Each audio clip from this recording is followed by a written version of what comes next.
So it is All-Ireland Ladies Football Final Day this Sunday at Croke Park with a triple header headlined by Galway and Kerry in the All-Ireland Senior Final. That one will throw in at 4:15 at Croke Park.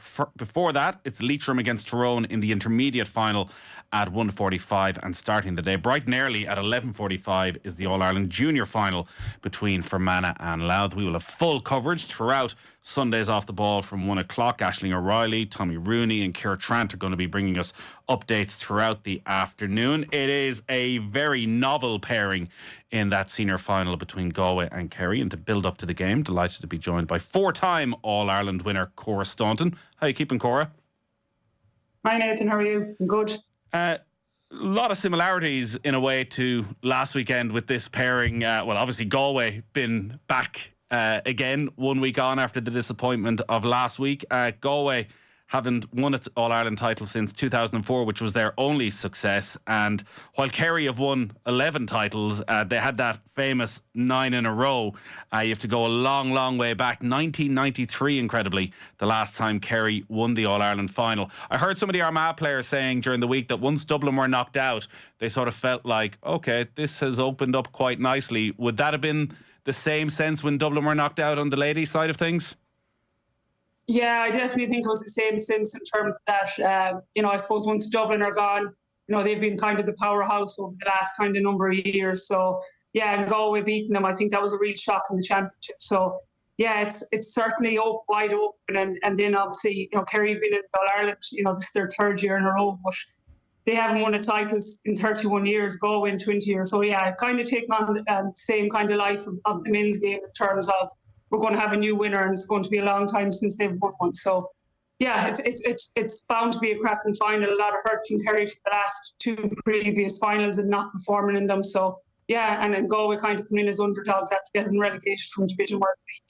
Yeah, talk about Galway and this turnaround in their season, because Kerry, having been in the final for the last 2 years, may well have expected to be back in this scenario once again. But Galway, relegated in the league, they'd lost 6 of 7 games. Maybe it was all part of the long game and that they were trying to peak a little bit later in the season, but it's a risky game if it is a long game, because the hit to confidence and not being able to get over the line in games during the league can often come back to haunt you during championship. What changed from league to championship?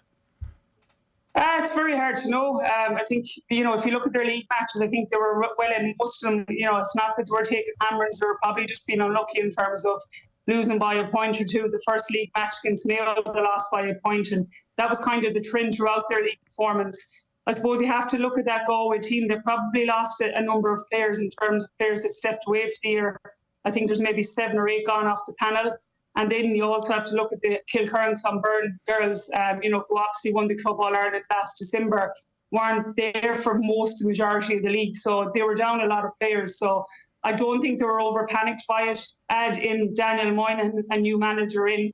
Ideally they didn't want to get relegated, but I don't think, that was going to be the biggest thing for them if they did. They still were there or thereabouts in all their matches and knew that they had, potentially, I think there's 6 Kilkerran Clonberne girls within that squad, probably 4 or 5 of them starting, and they're key figures. So, yeah, I think it was just a settling in period for them. I think they were always targeting the Connacht final, which, obviously is the big one for them. And they got over the line against Mayo and were good in that Connacht final. And then kind of, bar the blip against Cork in the group stages, have been on a roll since. So, yeah, it's a mixture of everything, but not that they've come out over, but yeah, their league form would have suggested championship should have been a little bit different. But, I think that's the beauty of the game. Your league form doesn't dictate, like the men Armagh Division 2, that type of thing. They got their revenge against Cork in the All-Ireland semi-final after knocking Dublin out, being the team that beat Dublin in the All-Ireland quarter-final. What are the strengths for people who mightn't have seen this Galway team? What are the areas where they're particularly strong that they're able to go and beat at Dublin? Yeah, I suppose there's a couple of different areas. The Galway have been always known for a very attacking style team, and they still are that. But I think where they've really improved over the last number of years is their defence.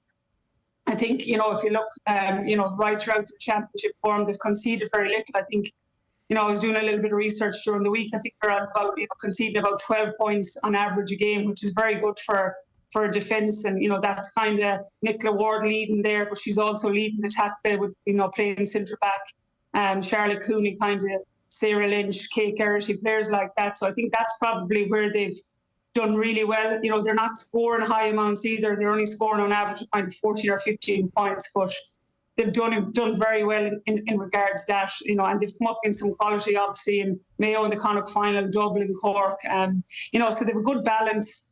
I think, obviously, their Kilcurran Club players, as I said, the two Ward sisters, Nicola Louise, Olivia Dibley are their key players, and then Roisin Leonard, obviously, who's kind of had, probably a dip in the last few years, but she's really came to the fore, particularly in the Dublin game where she scored 2 cracking goals, and again, was very instrumental in their winning performance against Cork. So, yeah, they've stars right throughout the place. As I said, they've a lot of experience. 7 or 8 of them girls were in the All-Ireland in Dublin last got there in 2019.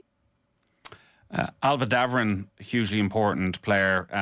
Like Sean Kelly last week, a Moycullen native. So 2 Moycullen natives, captains of All-Ireland, seeking teams in back-to-back weeks. She's been playing her club football in Dublin, though. Yeah, so she was playing with Kilmacud, and she would have come up against Kilcurran and Clonberne last year in the All-Ireland Club semi-finals. So she come up against, all her inter-county teammates. But yeah, she's been a revelation as well. She's been really good in that midfield. Herself from Ray Glynn has been excellent. She had a really good performance in the semi-final and quarter-final. So she's going to be crucial. But, they've stars right throughout their field. They do have a lot of pace. I think, if Kerry were to look at where their strengths were, I'd be looking at Nicola Ward, probably their key player for centre back, their midfield pair, and as I already mentioned, probably Roisin Leonard, if you can kind of shut down them and add Olivia Dibley into that, they're kind of go as 5 key players that Kerry will certainly have to target. Like Roisin Leonard has had a sensational couple of games, such an important player in the quarter-final against Dublin and in the semi-final against Cork. When Kerry have been sitting down to plan for this game, have they got somebody to mark Roisin Leonard? Yeah, I think they do. But Roisin is the type of player, I suppose now she's getting on a little bit of age. She's been playing a long time for Galway. She's the type of player that's, not the quickest in the world, but, is very, very clever. Makes very clever runs, gets into really good positions. So, yeah, I suppose Kerry will be looking to a number of players. Kaylee Cronin is her full back. She's a very strong, powerful defender. So someone like her could possibly match up with her. They'll try and get Roisin away from the edge of the square. That's where she's most dangerous. They'll probably want to, get the likes of Kaylee Cronin, attack and running up the field, and hope Roisin will follow her. Galway will need her around the square because she's been their key. The key scorer along with Olivia Dibley. So, yeah, as I said, she has, the last few years, she probably hasn't performed to the ability, that she can. And this year she's been sensational. Maybe it's new management under Daniel Moynihan, but she seems like she's full of confidence. But, yeah, that Kerry defence is quite good, and I could see her matching up with Kaylee Cronin. Kerry's 3rd final in a row and, well beaten by Dublin and Meath over the last couple of years. The one big change, I guess, from 12 months ago is that Sharf Rochford is fully fit this time round. You know all about it, what she was trying to do last year and going out and playing in a final after suffering an ACL, was it 2-3 weeks beforehand, and she wanted to take the risk. But how big a difference does it make for Kerry actually having her back and a full proper preparation ahead of an All-Ireland final? Yeah, it's huge. We still have to think, I think she's, in the semi-final, she was only 10 months post her, her operation, which in ACL terms is quite early, especially for a second one. So, she's been very good since she's come back. These extra weeks of training, even since the semi-final, will build her confidence, her performance in the semi-final. I think she's particularly needed because, Kerry have been very over-reliant on Louise Hertig over the last number of years, right throughout their championship campaign. And Louise has probably suffered a little bit of dip of form in this season.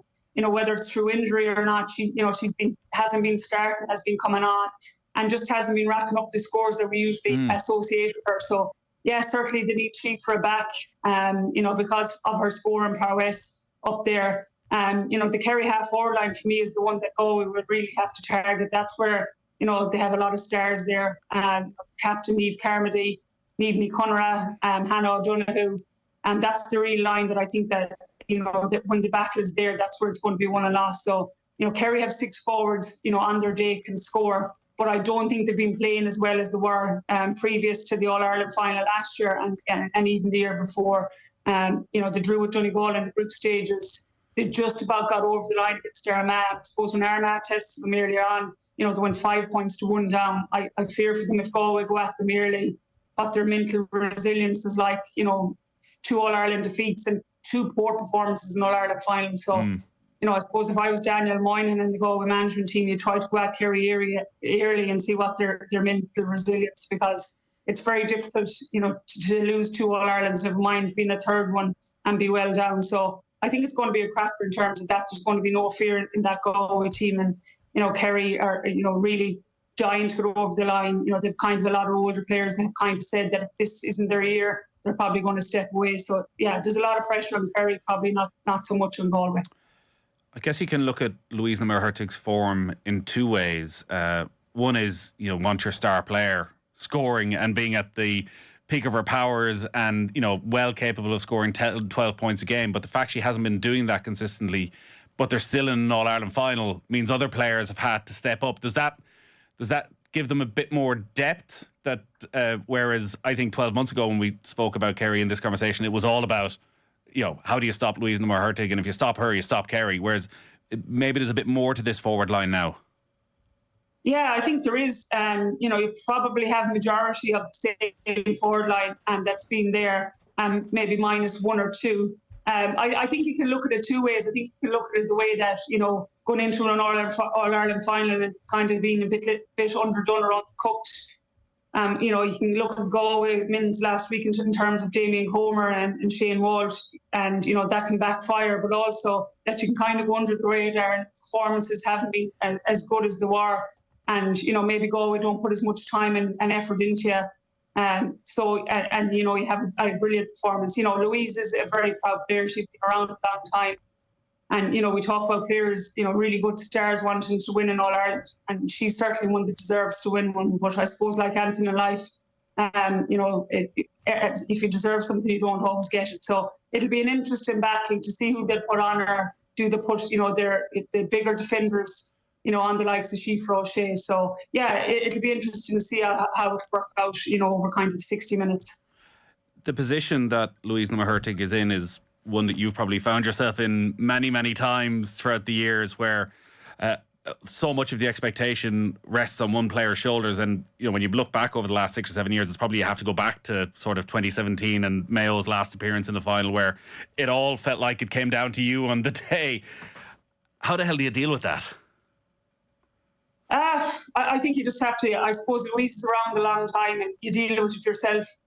You're probably used to right throughout your career, just used to pressure being put on your shoulders, and you just have to try and in some way not let it overthink or overpower you, and realise that there's quality forwards around her, and it might be that she'll do all the scoring the next day, but if she's dragging 2 or 3 defenders away from goal or creating opportunities for her teammates, that could be just as good. So, yeah, I think she's old enough, to know exactly where she's at. As I said, she might have the game of her life, but there's plenty of Kerry forwards there. As I said, I mentioned the Kerry half forward line. They've been the real leaders for this Kerry team this year. So, I think she'll be fine. I suppose my biggest thing for me when I always, went into big games, if I prepared well and if I was training well and I knew I'd done everything, I was fine. Again, I don't know, Louise's, where she's been at this year in terms of injury. I know she's kind of been in and out of the team. Is that just because of loss of form or injury? But, normally on the big stage, the big players come to play and, hopefully she does. And when you were playing every opposition team, so much of their plan would have been, how do you stop Cora?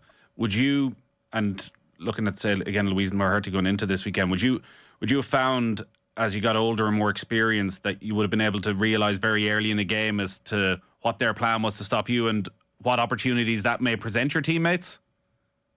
Yeah, I think as you got older, probably in your early days, you probably weren't as wise to it. And you'd hope that management were more wise to it than you were. But certainly as you got older, you do certain things in the game where, if you were normally had a sweeper playing in front of you or you were being double marked, you'd normally try and get out of traffic and go away from the ball and drag them out. That would also create opportunity for your teammates, but also that if a couple of scores were got, then their defenders are left wondering, should I stay with me or should I go back in and cover in front of the space? So yeah, you have to do things like that, and I'm sure Louise herself, along with Darragh Long and Declan, will have come up with different things for that, because if she can drag a couple of Galway defenders away because they're afraid of what she'll do, or if she starts well very early and gets a couple of scores to settle them and settle herself, then Galway defenders are left thinking. So yeah, it's crucial. I suppose you learn as you go, and if she's been double teamed and things aren't going well for the next day, I'm sure she'll be bringing the Galway defence outside the 45 and showing them a big Croke Park. In terms of what's coming into the squad over the last 12 months and into the team, the likes of Mary O'Connell, Aoife Delan, what have they brought? What's different to this team from 12 months ago? Yeah, I think there's obviously a little bit different. They still probably have the bones of the team. I think, when you have new players coming in, I think it's just that kind of little bit of energy and enthusiasm, and I suppose more competitiveness in the squad to fight for your squad. It's not guaranteed who will start. And when you see the quality of, Lorraine Scanlon, who hasn't been able to break into the team, but has been an impact sub for Kerry over the last few matches, that's what it's all about. And I suppose the big thing for Kerry is Coach Lynch hasn't played. Whether she's going to be thereabouts to play or even make an impact, she's a huge player for them. So yeah, I think when you bring youth in, it's energy, and it pushes, especially the girls that have been there for a long time on and try and get another couple of percent out herself. And then they just don't have the baggage of All-Ireland final days. You see players that are quite young, and All-Ireland final day never phases them, where if you've played in a few of them and you're about, you probably get a bit nervous. And you go back to the men's game the last day, Oisin Connaughton, young and free, and his performance was massive. So you'd hope that's going to happen to one of the Galway or Kerry players, that they don't have that added baggage of losing All-Ireland, playing in big games. Just go out and see or play what's ahead of them. So is your feeling then that the opportunity for Galway is in that opening stage of the game, particularly when you look at the amount of goals they've been scoring lately? They got a couple against Cork, they got 3 of them against Dublin. I don't know how much you read into the Laois game where they score 7, but obviously it helps the confidence levels as well, that you just want to put as much doubt in the Kerry players' minds as possible.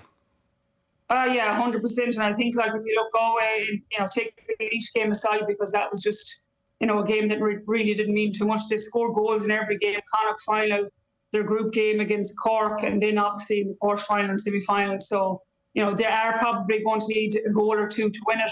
But if you look on the other side, Kerry probably haven't been scoring as freely as they have. They've only scored 9 points against Donegal, and while they scored 16 against Meath, didn't break for a goal. So, certainly if I was the Galway manager, I'd be going after Kerry very early days. You've seen against Dublin last year, you hate to say it, but after probably 15 minutes the game was done, they crumbled, and they'd no answer. Now Galway or Dublin was superb last year. Everything Hannah Terrell got, she finished. So if that happens again and you're in a mindset of this is second year in a row, it's very, very difficult to come out of that. You need massive leaders to try and, get you over the line. So yeah, I think they have to attack them, and they have pace. That's the thing. Croke Park is a big pitch. They have pace, as I said, in terms of Charlotte Cooney, Nicola Ward, Louise Ward, Olivia Divley, Niamh Divley. They have a lot of pace there in their backline that aren't afraid to go and attack them. So yeah, I think it's a worry. I think Kerry will certainly want to contain the early days and not have a start where they're down 6 or 7 points. You go back to the Armagh game, after 10, 12 minutes, there were 5 points to 1 down. So I think it would worry the Kerry management. And as I said, that's what the Galway management to be going after. They want to be right in the game, coming as far down the stretch as they can, because psychologically, 2 All-Ireland defeats has to start playing on your mind. What's your prediction then? It's a very good one. I think it'll be very, very close. I wouldn't, and I'm not just I wouldn't be surprised if it's a draw. But I suppose if you're back, and you probably just have to give it to Kerry just on their experience. As I said, there's 7 or 8 of that Galway team that played in the All-Ireland in 2019. All of that Kerry team, majority have been involved in the last couple of All-Irelands. I think, in terms of Kerry, I think they're selling it as one last kind of big push, because I do think a number of girls, had probably decided last year they were going to retire. They gave it one more year because both Darragh and Declan come back. I think they probably know this is their last chance for this group. That's not to say down the line they won't win one again, but for this group in particular, that to get over the line, this is their chance to win the All-Ireland. So I'm probably just giving it to Kerry by one, but wouldn't be surprised to draw it all. We take that, I think. We take that sort of game. It is the final game of the triple header, and it's always just such a brilliant day at Croke Park. Very briefly on the intermediate and junior finals. So it's Leitrim Tyrone in the intermediate final, Fermanagh Louth in the junior final. Anything we should be looking out for?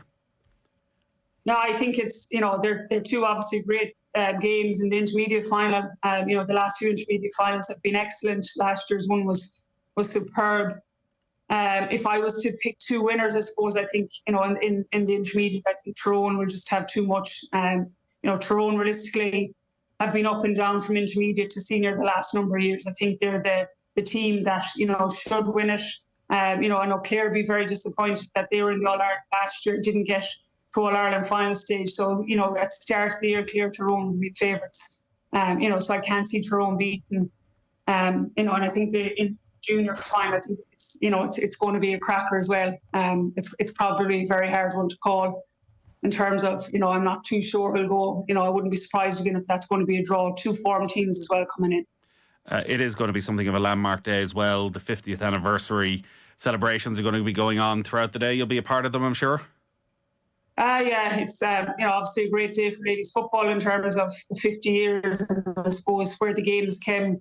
I suppose from my time in playing it, it's 25 years since our Mayo team won the first All Ireland. So Jesus. In terms of that, it's probably monumental, but also my time involved in ladies football, which is probably 30 plus years. To see where it's came from. In my first All Ireland 25 years ago, where there was 15,000 at the game, and I suppose my last one in 2017 was 50,000 games going since then. So, yeah, it'll be just a nice occasion to celebrate, I suppose, what's happened over the last 50 years and see where ladies football has came, but also see where women's sports came in that time. So, yeah, hopefully, the biggest thing is that we'll have cracking games. There won't be one-sided. That'll be exciting. And teams will go out and perform to the best of their ability. 25 years. I remember you arriving back into Ballyhonus the night afterwards. It was only a young lad. We were all a little bit younger, I think it's fair to say, but it was a heck of a night.